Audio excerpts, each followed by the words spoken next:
is Concert Journal number 5 for the BabyKlok Tour, September 6, 2023.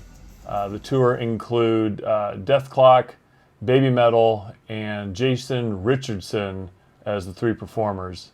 So this was at the Cleveland Agora in Cleveland, Ohio. It has a couple names, either the Cleveland Agora, just the Agora, or the Agora Ballroom and Theater. So they try to get you to pay for parking, $20 or something like that, but this is on the east side of Cleveland, and there's plenty of street parking, so we've never done it. This is kind of our go-to local concert venue, so we've been there a handful of times already since we've started going to concerts, and we've never paid. We ended up just, you just find something on the street. Sometimes you maybe have to walk a block or two, but anything to save $20. So the 3 bands that we saw, the first one was... it was Jason Richardson, which he's just a solo guy. Like, it's just him on stage. And he's like a instrumental, like, metal band where it basically just means he's like up there like, look at this, I can do all this, check this out. We were not a fan. We saw like a song and a half and we're like, let's go get merch. We went and got merch lines. So we had to look this up because I didn't know he was. So he was a part of 2 men, Chelsea Grin and Born of Osiris. Never heard of it. Yeah, I know. And then he's currently the guitarist with All That Remains. Again, I know All That Remains. I just know their name. I don't know any songs or anything, but... Yeah, so we went with a friend of mine, and he called this a YouTube guitarist. Basically, if you watch YouTube videos like guitarists, they're doing some, incredibly intricate playing, and that's what it was. It was just a wall of noise. Songs all sounded the same. Yeah, again, just look at this. Look at all this I can do. Isn't this so cool? Yeah. And there was no band. He was playing to a track, which, now this is the second performer that we've seen in our concert that's done that, and it just kind of loses some of the presence because it's just a guy on stage with a guitar, and he would prop his foot up on a either a monitor or some sort of like just even step stool or something and do his performance, and so we bailed and ended up go standing in the merch line after a little bit. So. All right, so Jason Richardson came and went. So who is the second performer then? BabyMetal, which they call themselves a kawaii metal band, which is like J-pop with metal. Yeah. It's not a term that I'd heard of. I just called them like J-pop metal, but actually just looking up the band, it's this term kawaii, which is like Hawaii with a K, and that's the term for basically a J-pop metal band out of Japan. So I guess it's fitting. It's a perfect description of them. They're combining the 2 styles of music. So it's all choreographed. So the 3 women that are in the band, they're basically dancing or some sort of performance while they sing through that. So it was entertaining. I've never seen them before. Yeah. So they were actually pretty enjoyable. I think because of the choreography, though, that they're going to be the same every time you see them. Yeah. There's no room for improvisation. That they are just going to do the same thing every time. So it may be one of those things where you want to wait long enough until the set list has changed. Yeah. Then go and see them, because anything less than that, it may be the same thing. Yeah. But I mean, it was still great. I think for me, the one song that I was expecting him to play was Karate. That was the one that kind of put them on the scene for me when that dropped, and they didn't play it, which was odd. I guess it's their highest charting song, or their second, or the tied for first. The other one was Distortion, which they played that one, but in a way it's kind of like, not playing Inner Sandman. Yeah. When that's the song that got so many people into you. So... Because I always find that weird. Like, sometimes I look up set lists for bands, or like usually when we're going to go see them, I'm like, well, why do they not play their biggest song? Like, the song I know and is like my favorite. It's like... Right. Yeah, I mean, I guess we always have the favorites, but you're right, when it's a big song / favorite, that's an odd one when it just doesn't get played. So, whatever. They ended up not playing it. It was a pretty decent set list lengthwise, because again, it was kind of a co-headlining So the most striking thing about BabyMetal was their audience, and that there was a lot of people that we would call non-traditional metal concert goers. Yeah. There was basically moms. I'm sure there's other, the dads that were there that would not have found themselves at any metal show, but there were a lot of women that I would pin between the age of 40 and 60 who were really into BabyMetal. Yeah. I mean, it's like, because there's some people there I'm like, are you sure? Like, is this the right show? I'm like, this is like BabyMetal and like Dethklok, like joke metal bands. And I'm like, that's so weird. Yeah. So there was two women that were like in the row in front of us, and they stood the whole time. They were really into the music, singing and recording it and everything. And as soon as they were over, they left. yeah, as soon as it was over, they were out. They were literally there just to see BabyMetal. So is this kind of a gateway for them into, the metal scene? I'm kind of thinking if they had watched the Metalocalypse TV show, they may have been interested in, Dethklok, but... Or unless they're one of those weird people that's like, oh man, it's like 9:30. I gotta go to bed. Well, that's true. Like, when you get of an older age, you're like, why can't this concert start at 2 and be over by 6? But instead, it's starting at 7 and it's done by 11. So that was interesting to see that there was that many, like I said, non-traditional metal attendees for that. It was really, really prominent for BabyMetal. So. So that was great. So this was actually in support of a new album. What was it? Was The Other One. The Other One. Okay, so we don't own that album, so we haven't listened to it. But they played enough songs of the earlier ones that we were aware of. Yeah. So it was great. I mean, the performance on it, the guitarist, the drummers, everybody. Man, it is. Yeah, because I think it was the guitarist. Like I just looked at it. He was like, I feel like he was really into it. Like he was like head banging a lot. I'm like. Yeah, it was. They're a really good band. So you take out the fact that maybe a J-pop band wouldn't be attractive to it. I mean, just musicianship was. It was great. I mean, it was a really fun show with that. So they came and went, and then the final performer. Dethklok. So who is Dethklok? So they're a comedy metal band from the Adult Swim show Metalocalypse, where they're basically just a bunch of idiots who play death metal, and they tour, and they play all the songs from the show. They all sing about goofy stuff. Yeah, so the actual performance is by the creator of the show, Brendan Smalls, and his backing band that helped. I don't know if they all helped write the music for the show, but at least his touring band. I think at least the drummer did. You're right. I think the drummer is... Gene Hoglan, I think's his name. He's a part of that, yeah. So, I mean, Brendan popped up on the cartoon scene with his show Home Movies, which, I don't know if you've ever seen it. It's nothing like this, but it's enjoyable. But anyway, so they were touring for a new album. Death Album 4. Yeah, which again, we don't own it and hadn't listened to it yet before then. What was this performance like? So in the back they had clips from the show of the cartoon band of Dethklok playing it, but then when the actual band, they didn't really have any lights showing on them, so you couldn't really see them playing. Yeah. Which is kind of a weird choice. It was disappointing, I guess, because if you've ever watched the show or if you've had the albums, you're like, I want to go see the band perform. And we literally couldn't see the band because it was so dark. And then, you're just watching the cartoon in the background. It was just disappointing, I guess. I mean, I can kind of get it because at least for me, when I'm listening to the music, I don't think of like Brendan Smalls playing it. I think of Dethklok playing it. So it kind of makes sense, but I'm like, I mean, you're playing it live. It's like, at least have a little light. Yeah.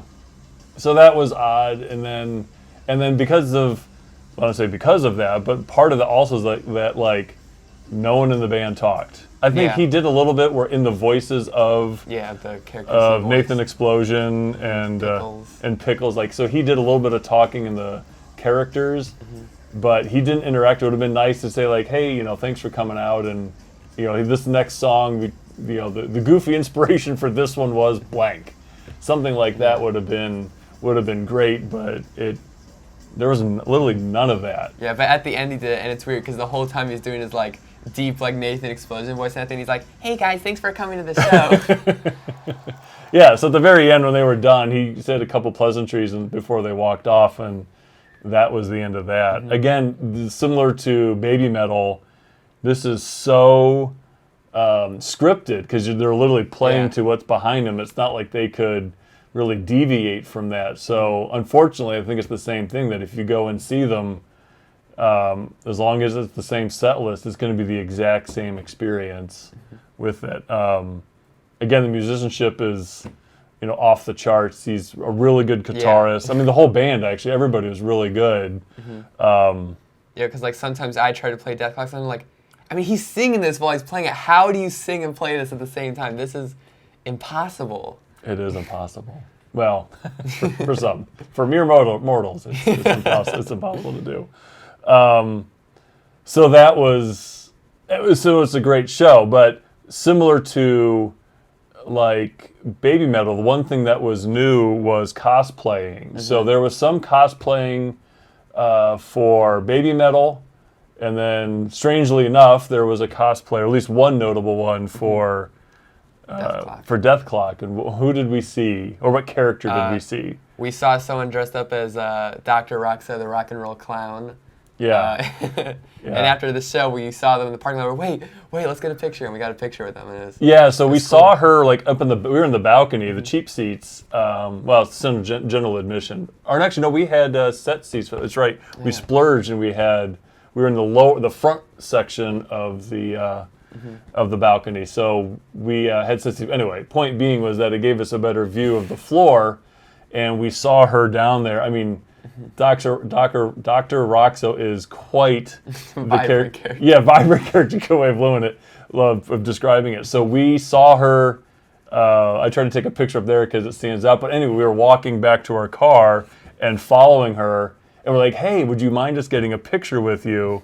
And she had taken off her red nose, and so she made sure to put the red nose back on so that it was a proper fan photo. With the Dr. Roxo. Mm-hmm. So that was great. She was very nice and accommodating to let us get a picture with her.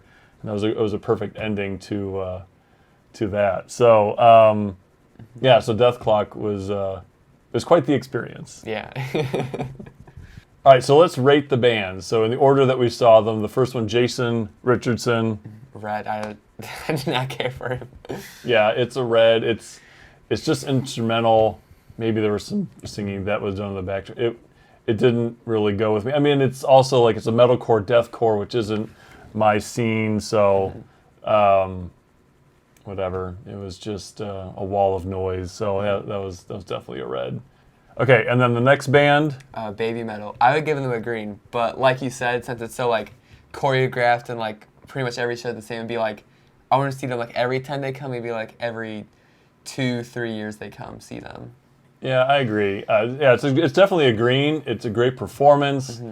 Mm-hmm. They have very good songs.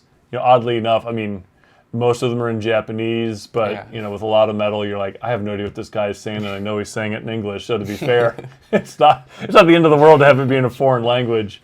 But yeah, it's a solid green. It's a great show. So yeah, I would definitely see them. Maybe a new album would drop, or wait every 2 to 3 years for that. And then the last band, Dethklok. I would give them the green, but again, like you said, every couple of years, because the set list is probably going to be same thing for every tour. Yeah, it's a solid green. Mm-hmm. Actually, I'd be willing to see them again if I knew they wouldn't be in such a dark venue. So if it was like a festival, and I knew that I could see the band, and I think that would probably add a little bit more to it. So maybe it would be venue specific on when I'd go and see Dethklok, but I definitely would see them again in the future. So it was a real thrill that they came to Cleveland, because again, we don't get every band. Yeah. But thankfully they came here. All right, so the merch. So we bailed on Jason Richardson. We went and did our shopping because the line was super long. I mean, not to describe the venue, but it wound around the longest that we've ever seen Yeah. at any of the shows there. So I think a lot of people wanted to represent the bands that they were seeing. The big thing was, if you've ever experienced, you go to a show, a festival, whatever, and you need to buy your stuff because there's a moment to take care of that. Now you're stuck carrying it the whole time. So for the first time ever, we saw that they had a coat check for this, or what an equivalent of a coat check, where you would buy your merch, and literally as you exit the merch area, there was a girl there who would take your bag, or put it in a bag if you didn't have one, give you a ticket, and then you picked it up on the way out. So you didn't have to carry it, which was nice because we ended up buying a poster for it, so you don't want to carry this poster around, at least sit in your seat with it, whatever. Man, more venues should do that. Now, it probably doesn't scale well if you have, 5,000 people. This venue only seats 2. So, but man, that was awesome. That was a great addition to the concert experience. Yes. So we actually gave her our support. We said, boy, this is awesome. So, hopefully they get enough positive feedback that they would continue that for this venue as well. So what did we end up getting then? What did you end up picking out of that selection? So I got a Dethklok shirt that had face bones, I think is his name, like their mascot they have, that said Dethklok on it. Yeah. And then I also got a Dethklok patch. Right, the Dethklok patch. I got the same Dethklok patch, and then I ended up getting a BabyMetal shirt that was colorful. Again, they had a much better selection than the Dethklok, so I ended up getting that, and it had the tour dates in the back, which is always a plus for us. And then we also ended up getting a poster from BabyMetal. So that was fairly high quality. I would say fairly. It was a high quality poster, and it was like $40. And actually even concert pricing. We've seen other bands, like when we saw Mastodon. I mean, I think their poster was $100 or something like that. It was. We've seen some that are stupid expensive. Yeah. So anyway, at $40, this is a great price point, and it'd be fun to hang on the wall as a memento from seeing the shows. Okay, so speaking of merch, along those lines, we count the first 100 shirts that we see getting to the show, and we're going through our top 5. What are our top 5? Starting with number 5. So tied for 5 and 4th is Misfits and Metallica, both with 4 shirts. Okay. After that? Number 3 is BabyMetal with 6. Okay, so that was the first one that was representative of the bands that we saw. So was number 2 representative of that? No, it was Iron Maiden with 7. So Iron Maiden is 7, and then it's pretty much assured what the top one would be. Dethklok with 12. 12. So a little surprising that, maybe BabyMetal, the limited touring, not as many people would have their merch. I don't know, but a lot of it was just kind of generic cannon fodder, black T-shirts, the classic bands, Metallica, Iron Maiden, and all of that. So I don't know, maybe Jason Richardson, I don't know if he had any. Actually, I'd have to go back and look at our list if he had any representation there, or maybe any of the bands that was in. I guess that's one thing we didn't think to do was he represented in another way. Okay, and then any notable shirts? Tenacious D with 2 shirts, and Oakley Dokley, both 2 comedy bands. Yeah. Oakley Dokley is the weirder one though, because they're dressed up as Ned Flanders from The Simpsons and play metal. But it was on brand, so those attendees, when they're digging through their black shirts and they're thinking, what shirt would make the most sense for this? And to be honest, those are fair picks, I think, for that. So well done to those attendees. Okay, so what were our firsts, or did we have any firsts for this concert? First time we saw all the bands, all 3 bands. Also, technically, I think this is our first time we saw a joke band too. I don't think we've seen any other joke bands. Does Snafu count? No, just kidding. Nothing against the Snafu band, but yeah, you're right. This is probably our first novelty band experience with that. So it was fun, and I guess with that kind of paired in, first time we saw any cosplaying. Yeah. Now, granted, I guess a metal show, people show up in black shirts. Is that technically cosplay? I don't know. But we had people who were, dressed, at least the women dressed as kind of a BabyMetal, whatever that style is. It's almost like a schoolgirl outfit or whatever it is. So we saw a handful of those, and then I think we also, or whoever the friend we went with, I think they saw someone dressed up as Toki Wartooth from Dethklok. okay, so we saw Toki, and then we saw and Dr. Roxo. Dr. Roxo. So that was a first. That was kind of fun. That's a real commitment to put together that outfit, and then you have to wear it throughout the whole show. But kudos to them. And then obviously the other big first was having the coat check for the merch. I don't know if I should be this excited about that, but just one less thing to hold on to, especially with the poster. Because if I saw a poster and I would love to get it at the proper price point, I would hate to think, boy, I got to carry this around all night. Especially like if you're in a pit, like I don't want to carry my merch around. I want to. You're holding it over your head while you're running around, and like, don't damage my poster. I guess you could try to pick it up afterwards, but then you run the risk of some of these if it sells out or I don't know, whatever. Yeah, so that was a nice addition to it. So our overall review, how would we rank the Agora venue? I mean, we're biased. We go there quite a few times in a year, so a solid green. I mean, it's a great venue. It's a great size. That there's the option to purchase like assigned seating, which is the closer row, but this is the first time we've done it. Every other time we just got GA seating, and that's perfectly fine as well. Yeah, I mean, it's not the first time we've been here, and it's also definitely not going to be the last time we go here. Yeah, I think we already have a couple, at least one picked out for the 2024 year, so we'll be back. Okay, so the merch, how would you rank the merch? Overall, I'd give it a yellow, but BabyMetal's stuff was definitely green. That stuff was good, but everything else was okay. Yeah, I mean, I would give it a green, I guess, because I think the overall collection, I mean, I was able to find something that I wanted out of it, I guess. If there was something good in Dethklok, I probably still only would have picked between the two. It was green. I mean, I was happy with it. Can always be better. I hate to, complain too much, but I was happy with it. And again, the added bonus of being able to drop off my crap and pick it up after the show was awesome. And then for the bands, the overall concert and experience for the tour, green. It was fun. Yeah, it was a great pairing, at least of the two main acts.